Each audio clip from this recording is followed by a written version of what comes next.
Honest J. Nowak. Oh yeah.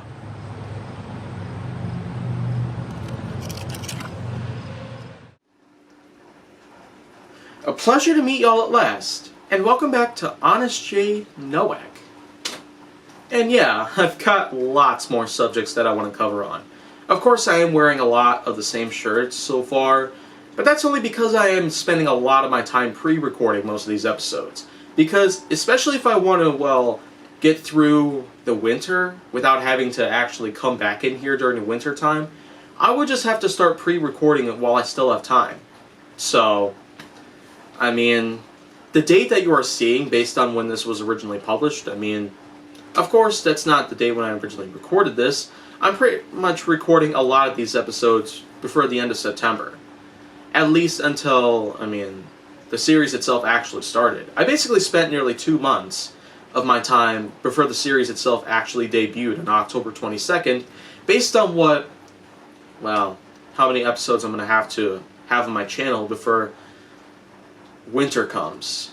And when winter ends up leaving for good and spring finally arrives, then I know for sure that I'll be able to come back for good and start recording more and more episodes of Honest J. Nowak.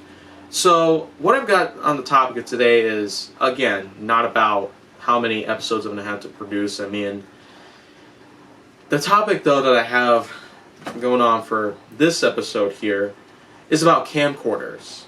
I'm basically just going to point out a few things that are in direct relation with camcorders of any sort. I've used many camcorders during my lifetime, as far back as around 2002. Of course, a lot of stuff had managed to unfold during 2002, but in terms of how cameras were to me, of course, it pretty much just all started back when I was first born. There have been so many things that have happened to me, and I was able to look back on them pretty easily and remember how they happened, thanks to my family photographically and videographically cataloging my entire life. Even to this day, they can actually continue doing that. But it's just not very, well, it's not very active as it used to be. Mainly because, well, they've spent most of their time working and the like. And as with my younger sibling Luke Nowak, we all know Luke's still in school, but at this point, I feel like I'm going to say a few things about camcorders. The first thing that I probably want to take into effect right away is that most camcorders that I've gotten, they're not too good of quality. And I know that for sure because of how, I mean, the price ranges from any space to whichever. But with my current camera right now, the Panasonic Lumix FZ80, its quality is actually pretty decent. It's at least 3 times better than that of the camcorder that I had before this one, which was a Sony Handycam. And I do know that the Sony Handycam probably would have been good for beginners, but in terms of how the Panasonic Lumix's videography skills handle, I feel like that these are somewhat better. But of course, it's still almost nothing when compared to something like, well, a more expensive camera. One that is at least $1,000 in terms. But I still feel like that one day I will be able to do something like that. Though I've also got, well, the problem where it would rely on how often I tend to use my cameras. And in terms of how often I've used my Sony Handycam, well, I still feel like I would be able to sell it, get some money back, and probably have some upgrades made to it just by spending the money that I get from it. But in terms of how well the Panasonic Lumix works in comparison, the video quality is really good compared to the Handycam. Its zoom is also pretty superb. You could zoom really, really far compared to the Handycam. And the Handycam could already zoom kind of far, but it's the Lumix that ultimately takes the cake when it comes to zooming in on something. And the fact that the Lumix also doubles as a photography-based camera because of its, well, design on the outside, it really does come into effect for both worlds of mine that I tend to take in any time that I feel like. Videography and photography are both exceptionally well when it comes to using the Panasonic FZ80.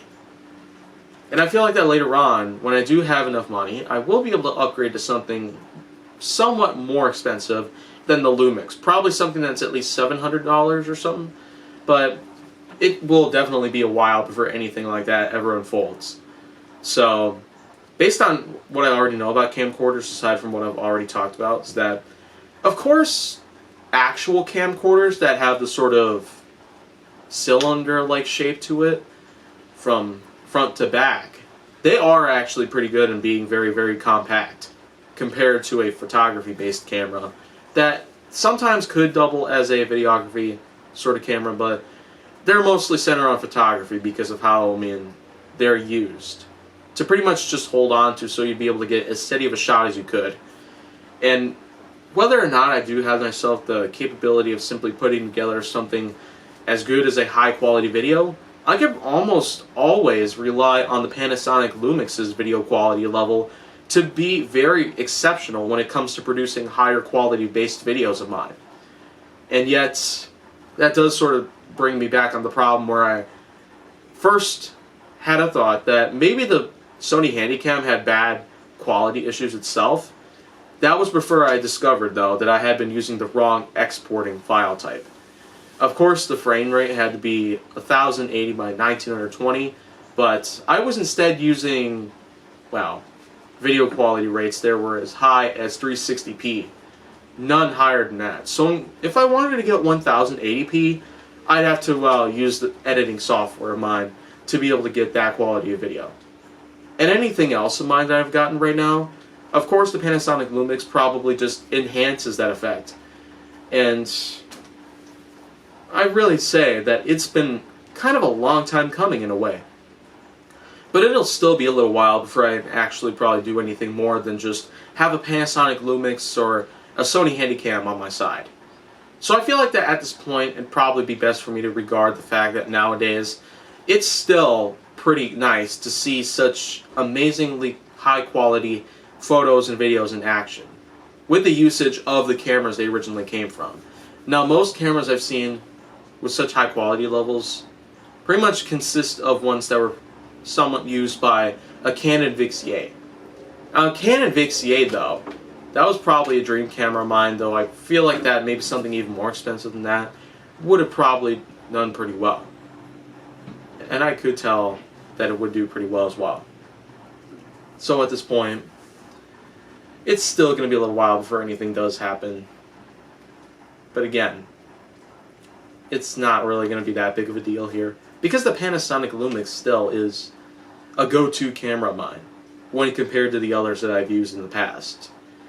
So now, I feel like that's all that I've got to use at this point. And if you want to see more go down on my channel, make sure that you like, subscribe, comment, follow me on social media, and stay on the Hollywood side.